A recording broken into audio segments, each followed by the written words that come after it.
क्या अदानी के अगेंस्ट लगे हुए चार्जेस भारत के सक्सेस स्टोरी को डिस्टेबलाइज करने की एक साजिश है? अगर आप भी ये मानते हैं तो आपने ये मान लिया है कि अदानी ही भारत है, and there lies the problem. Hi, I am Ian Panda और मेरी बातें सबके समझ में नहीं आती। मैंने मेरे पिछले वीडियो में बताया कि कैसे कैपिटलिस्ट प्रोपेगेंडा ने लोगों को ये विश्वास दिला दिया है कि इकोनॉमिक ग्रोथ ही श्रेष्ठ है, इंसान के ज़िंदगी से भी ज़्यादा, सोशल अपलिफ्टमेंट से भी ज़्यादा। और ये प्रोपेगेंडा फैलाने में पॉलिटिशियंस भी पूरा साथ दे रहे हैं उद्योगपतियों का। इंडिया में इसका सबसे बड़ा एग्जाम्पल है गौतम अडानी, जिसके क्लेवर पीआर के चलते लोग उसे हीरो वर्शिप करते हैं। आइए डिस्कस करते हैं क्यों आपका अडानी को हीरो वर्शिप करना is stupid with a capital S.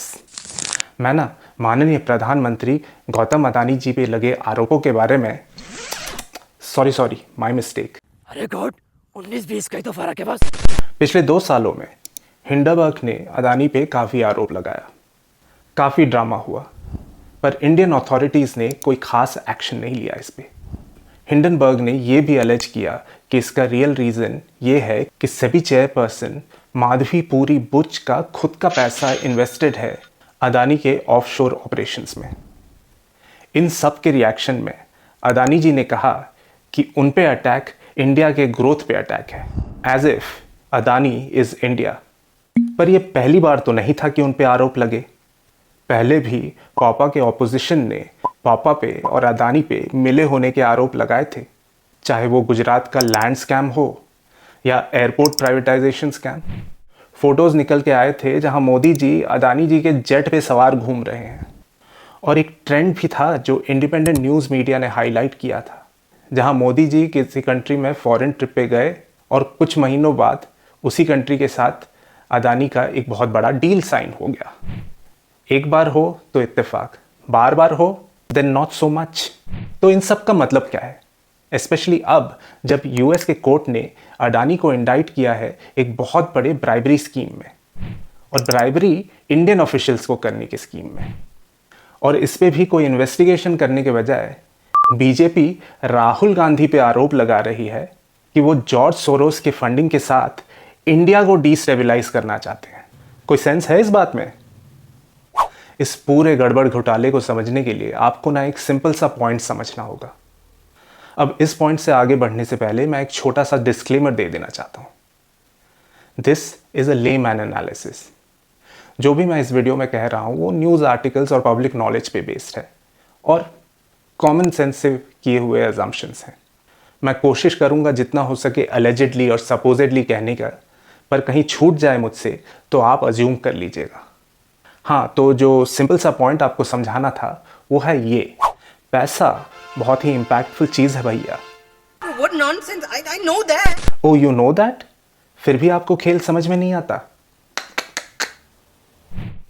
अब देखिए, किसी भी चुनाव में पैसे तो खर्च होते हैं। आई मीन आइडियली इतने नहीं होने चाहिए, पर इस देश में आइडियल तरीके से कुछ होता कहाँ है। जब मोदी जी सीएम थे तब भी, और जब पीएम बने तब भी पानी की तरह पैसा बहाया है बीजेपी ने चुनावों में। अब ये पैसा आया कहाँ से? चंदे से, at least that's the party line. पर आप कॉमन सेंस लगाइए कि इन पॉलिटिकल पार्टीज को चंदा देता कौन है? क्या आपने दिया है कभी? हाँ, वो मिस्टर अरविंद एस जी ने शायद 1000 रुपए के इलेक्ट्रल बॉन्ड्स खरीद के दिए थे बीजेपी को 2023 में। दिल से संगी लगते हैं भाई साहब। एनीवे, मेजर डोनेटर्स अक्सर कंपनीज होते हैं, और जैसे मैंने एक पहले वीडियो में कहा था, दीज आर मर्की ग्राउंड्स। यहाँ चंदे और घूस के बीच बहुत हल्का सा एक लाइन होता है। मैं बताता हूँ कैसे। कोई भी कंपनी किसी पॉलिटिकल पार्टी को चंदे से सपोर्ट तब करती है जब उस कंपनी को लगता है कि उस पॉलिटिकल पार्टी के सिद्धांत ऐसे हैं कि वो अगर सत्ता में आए तो वो ऐसे पॉलिसीज़ लाएंगी जिनसे उस कंपनी के बिजनेस को फ़ायदा होगा। यहाँ तक ये चंदा है। पर मान लीजिए किसी बड़े बिजनेसमैन का डायरेक्ट डील हो जाए किसी नेता से, जहाँ वो नेता अग्री कर ले कि अगर उस बिजनेसमैन के चंदे से वो नेता जीत के सत्ते में आता है तो वो उस बिजनेसमैन को डायरेक्ट गवर्नमेंट से डील्स दिलाएगा या ऐसे पॉलिसीज पास कराएगा जिससे उस कंपनी को फ़ायदा हो at the cost of public convenience और वेलबींग। तो इस केस में उस कंपनी से उस पॉलिटिशियन को दिए गए पैसे को आप चंदा नहीं घूस कहेंगे। अब आप समझ सकते हैं कि ऐसे केसेस में कुछ भी प्रूफ करना कितना डिफिकल्ट होगा। जाहिर है नेता और उद्योगपति दोनों ही अपने ट्रैक्स कवर करके चलेंगे। तो पिछले कई सालों से जो आरोप राहुल गांधी लगा रहे हैं मोदी जी पे, वो यही है कि मोदी जी पहले से ही अदानी के प्लेस्ड मिनिस्टर हैं। राहुल गांधी कहते हैं कि अदानी के पैसे ही से ही पीएम बने मोदी जी, तो अब वो उन्हें अनफेयर एडवांटेजेस दिए जा रहे हैं डायरेक्टली या इनडायरेक्टली। इसके कुछ एग्जाम्पल्स हैं ये।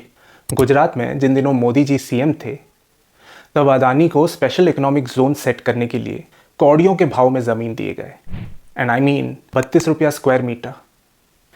जैसे ही मोदी जी पीएम बने, सेंटर ने महाराष्ट्र के गोंडिया डिस्ट्रिक्ट में 370 एकड़ फॉरेस्ट लैंड अदानी के पावर प्लांट के लिए क्लियर कर दिया। फिर मुंद्रा स्पेशल इकोनॉमिक जोन के लिए अदानी को 1,500 हेक्टेयर फॉरेस्ट के ज़मीन असाइन कर दिए गए। फिर एयरपोर्ट्स का प्राइवेटाइजेशन, जहां गवर्नमेंट ने अपनी नीति बदली, अदानी को 8 में से 7 एयरपोर्ट्स दान करने के लिए। मुंबई एयरपोर्ट का हॉस्टाइल टेकओवर, जहां ईडी ने रेड किए जीवीके ग्रुप पे, and Adani swooped in and bought stake in airport management. और 2021 में सामने आया कोयला घोटाला, जहां पब्लिक कंपनीज को अदानी से इंपोर्टेड कोयला इंडियन कोयला से कई गुना ज़्यादा दामों में खरीदना पड़ा। As a result Indian consumers paid higher charges for electricity. इसके अलावा भी कई और एलिगेशंस हैं जिन पे कोई खास इन्वेस्टिगेशंस नहीं हुए। फिर आया हिंडनबर्ग का एक्सपोजे। अब इस टॉपिक पे ध्रुव राठी के कुछ वीडियोस हैं जो काफ़ी डीप डाइव करते हैं। मैं उनके लिंक डिस्क्रिप्शन में डाल दूंगा, आप देख लीजिएगा। बट सिर्फ यूट्यूब वीडियो से अपने अवेयरनेस बढ़ाने की कोशिश ना करें। ट्राई कीजिए जो primary sources news article cited होते हैं इन वीडियोस पे, उन्हें जाके आप पढ़ें, सो दैट आप अपने लिए एक पर्सपेक्टिव डेवलप कर पाएँ। एनीवे, इन आरोपों के बाद भी कोई खास इन्वेस्टिगेशंस हुए नहीं अदानी पे। क्या इसका मतलब ये है कि अदानी इज़ बियॉन्ड रिप्रोच, या ये कि डंकापति का फुल सपोर्ट है गौतम भाई को?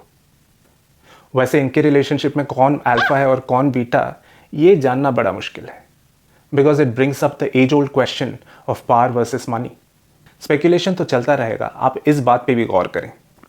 न्यूज़ मीडिया तो गोदी कई सालों से हो चुकी थी। अदानी ने जो आखिरी डिसेंटिंग वॉइस था एनडीटीवी का, उसे भी बंद कर दिया, उसे खरीद के। डिसेंट खत्म, पापा खुश। तो अब कुल मिला के हर तरफ पापा और अदानी के चर्चे ही चर्चे। पहले गोदी मीडिया मोदी को भगवान बनाने चले थे, और अब अडानी को हिंदुस्तान।